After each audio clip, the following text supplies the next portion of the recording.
Welcome to the counter-apologetic segment for Skepticule Pearced Off. My name is Jonathan M.S. Pearce, and this time I'm going to speak to you about something that came up last episode of Skepticule, and that was the wearing of burqas.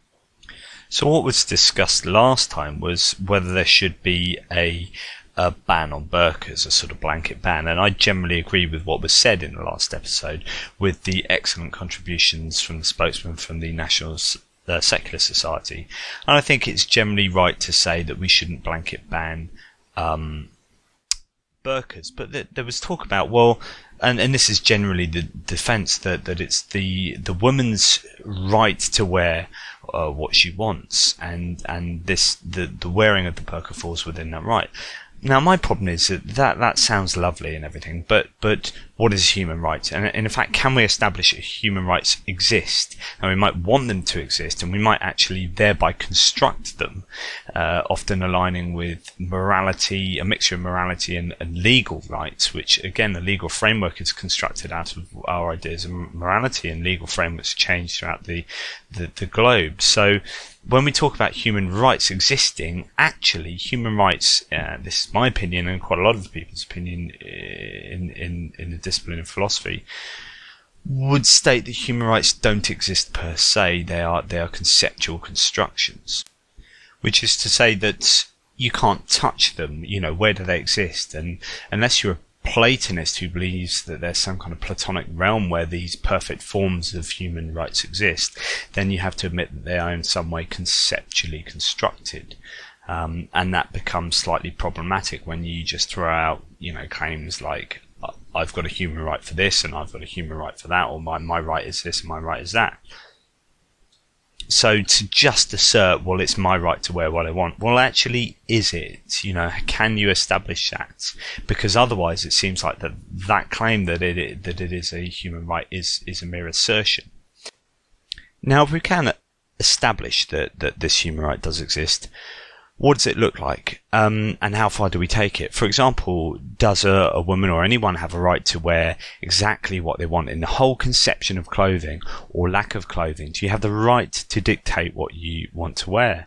Well, some might say yes, and some might say no. So it's obviously we can see there's clearly going to be arguments over, what form this human right takes.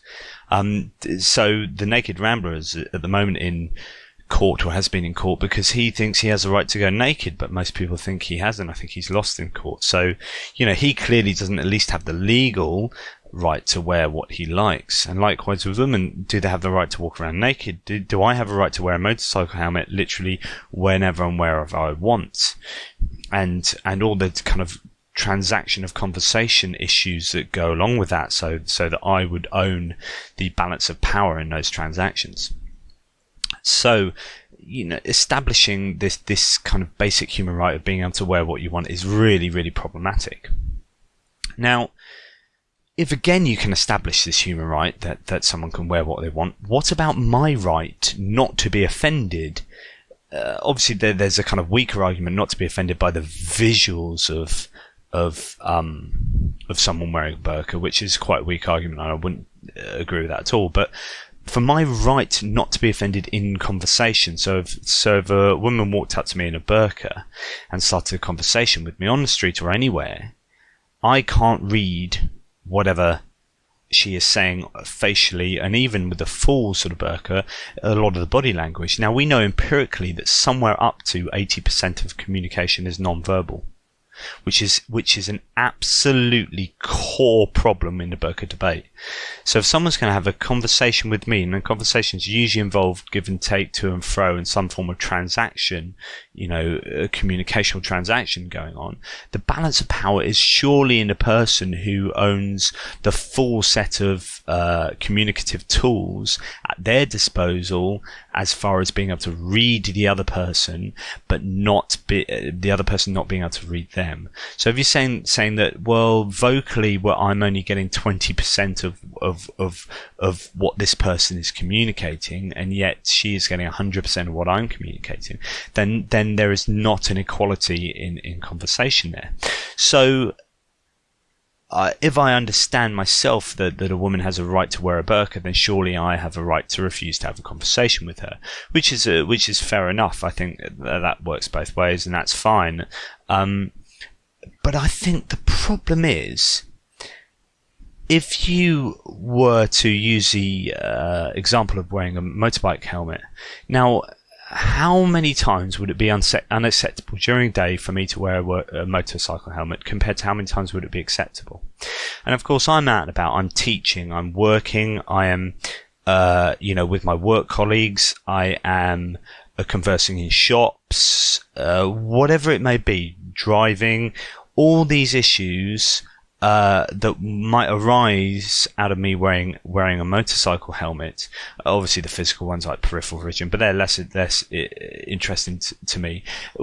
It's this transactional notion of conversing with other people, and throughout the day they are unable to read me. Obviously, in teaching, as was established in the Skepticule Podcast last time, that's a real problem. I need to have my facial and body gesticulations and body language read by the people I'm teaching.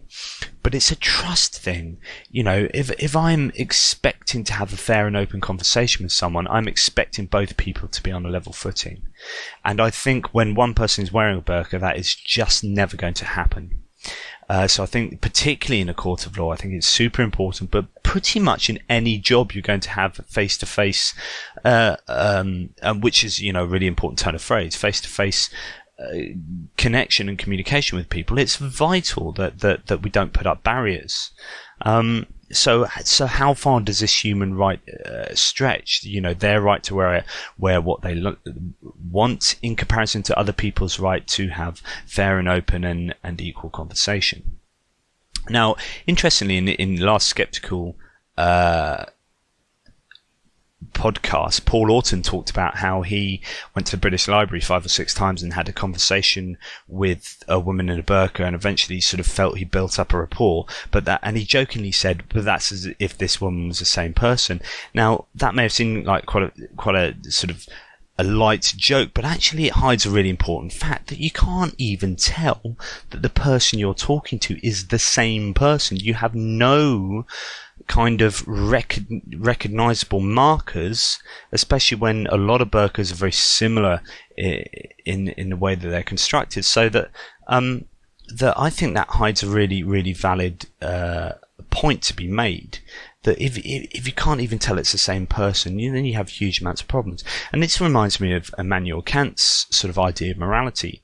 Now, he said morality should be universal, and one way to see whether morality or a moral intuition is correct or not is to imagine if everyone else in the world did that, what would the world look like? Would it be the sort of world you would want to live in? And I think this is a brilliant indicator to moral intuition. So, for example, if I was to steal, and I was thinking, well, stealing's fine, I'm okay to steal, but what would the world look like if everyone stole? It would be utter chaos, So therefore, intuitively, stealing is probably a bad thing. Now, imagine if the whole world wore burqas. Would this be the sort of world we would want to live in? And I know that there are limits to this analogy, but on a very basic level, no, it isn't, because what would happen? We would lose the very thing that makes us human, that social interaction, the social animal that we are. We would just become, I don't know, just a set of vocal traits, interacting, with each other. I don't know, it just seemed intuitively problematic for me.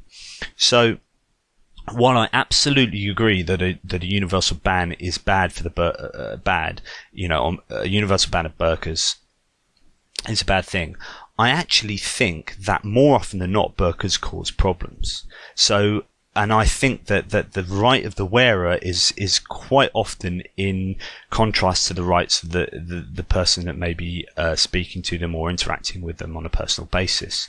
So, I think actually there is probably call for a partial ban, which means they shouldn't be worn in an awful lot of places.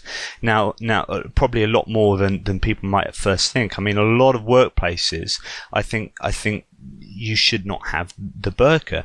And obviously this kind of law or approach would have to be exceptionally carefully constructed, because at the end of the day, I totally agree that, you know, if a woman wants to walk down the street in a burqa, that's absolutely fine. That's, you know, I have no issue with that. And it only becomes an issue when they're interacting personally with other people, and I just think it's inherently unfair. And the terms of that transaction, which at the end of the day, communication is a kind of bargaining process that goes on quite often literally, but very often within a communicating paradigm.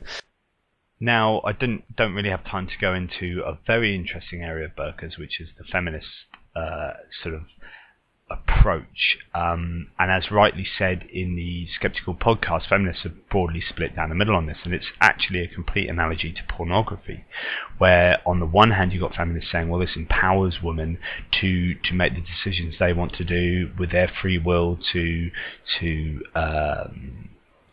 fulfill their own desires, whether that be, you know, to be in a pornographic film or to wear a burqa.